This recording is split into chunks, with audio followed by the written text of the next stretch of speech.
councillor puts curbs in the fucking countryside. So guys, we've got an RS4, the B7 in at the moment, and I just had to make a quick video. This is one of my ultimate cars. I had a black one when maybe about 10-15 years ago, but this one is gorgeous. Look at that, it's got 20-inch custom made forged RD custom wheels on it. The DRC's been taken off in favour of coilovers. It's a pretty common thing that they do on these days with the DRC leaks, like it did on mine as well. But look at her, isn't she gorgeous? Naturally aspirated V8, 6-speed manual, 4.2 litre. Now this one has the wing backs. If you buy one of these, make sure you get the wing backs. Make sure it's got the flat bottom steering wheel. There is the gravy there, the 6-speed manual. Look how she sits. Mine was good, mine looked nice, but this one looks spot on. I think 20s I always thought were going to be too big for the B7, but these ones, just everything about the stance and the ride height. Look at that. Previous owner did a proper job setting this bad boy up. I'm going to go out for a little drive in it, do a little POV so you can hear her and give you my thoughts.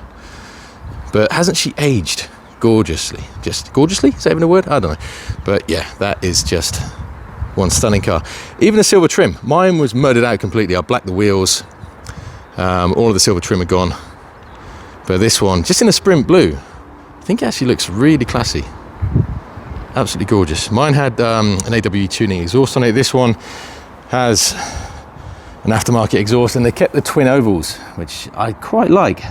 Me being me, I was just being different. I put the quads on it, and it was louder than this, to be fair. This one is loud, and it does make children cry, but the other one literally just sent them running.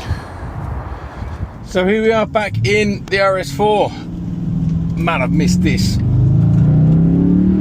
V8 in a little tiny family saloon car. It's absolutely nuts.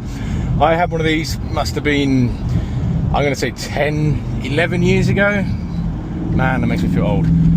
But it feels just as special now, all this time. I guess it's down to how well the car's maintained as well. This is just a beautiful example. It's low mileage, it's done 72,000. Mine had done 79 10 11 years ago when I sold it, so these cars are beginning to be used less, which is sad because you do need to use them, but equally I get why people are using them less, because my god, she's thirsty. You put 70-80 quid in to fill the tank, and you're lucky if you get 280 miles out of it. But that's fun tokens, isn't it? It's 280 fun tokens you get. You just don't care. The noise, just the manual, the rev matching, everything about it is just stunning.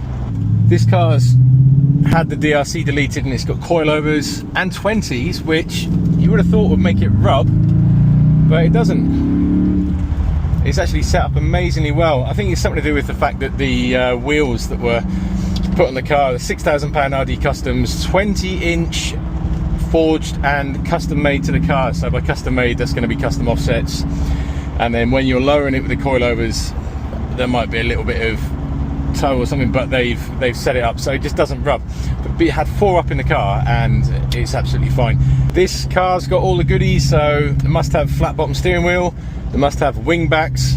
If you buy an RS4 B7 without them, you're just going to find it a little bit more difficult to sell, and it's part of the event, isn't it? You want to buy one of these cars. It's not a daily, it's literally one of these cars that you just take out at the weekends, dice and slice through all of the little A roads, have a bit of fun with it, wince when you see how much fuel you used, and put it back to bed.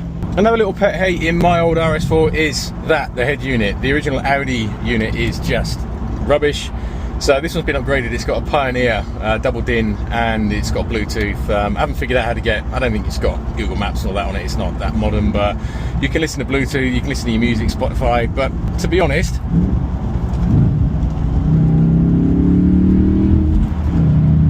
who needs Spotify when you've got a V8? Get past the old lady. The gearbox in this is just peachy. Now from the exterior you can already tell this car is really special, but the previous owner's gone to town with the interior. So if you look at this, it's all carbon.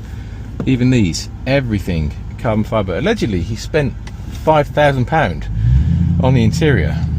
He hasn't done the backs of the seats, which to be honest is a good thing, because if I owned this car personally, I would daily it, and the back of the seats would be ruined in no time because we were kids. Let's talk performance, shall we? Obviously when it first came out, this was a sledgehammer of a car. It was very, very fast. The problem these days is we're just spoiled, aren't we? You can get M140s with 400-500 horsepower just from a bloody stage 1 Cuzzy remap. This, you stage 1, it's not going to do anything. You know, there's a few modifications you can do to it to make it open it up a little bit more, but in reality, naturally aspirated engines, you stage 1 you're not going to get much more power out of them. MRC do a good job, but in reality, these come out the factory with 414 horsepower. They didn't. They come out with less than that, and then they get carbon build up. So a lot of them probably run 400 max, maybe slightly less, and then you have to get them carbon cleaned.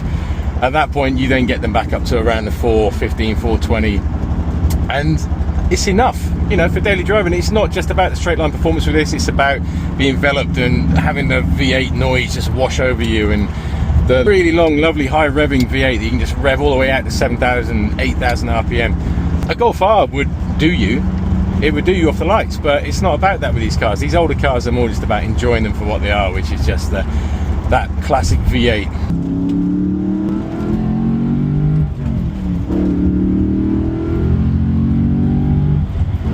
So should you buy one? Me personally, absolutely. I think you should, if you can afford to run it. Obviously, like with a lot of these cars, they're getting cheaper to buy. Just because they're cheap to buy doesn't mean they're cheap to run. Firstly, you definitely have the fuel consumption. That is significant.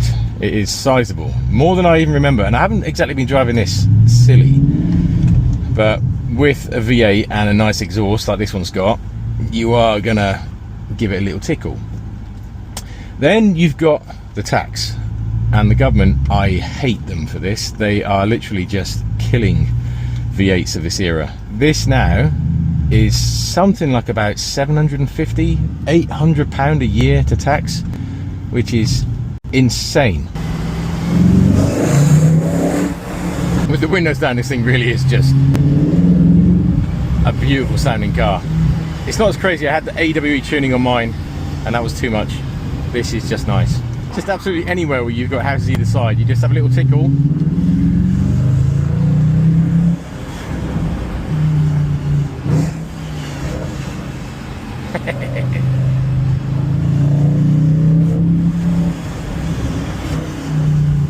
I think this might be where I only get 270 miles out of a tank.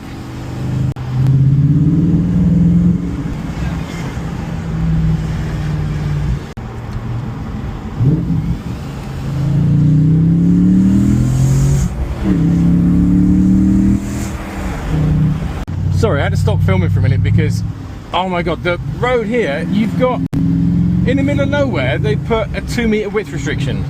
And then just back there, they had curbs. Curbs in the countryside. This thing's got 20-inch wheels with rubber band tyres. Somehow, I made it through without curbing all 4 wheels. 2 meters. This, obviously it's not as wide as a Taycan, but that was not fun at all. What idiot councillor puts curbs in the fucking countryside?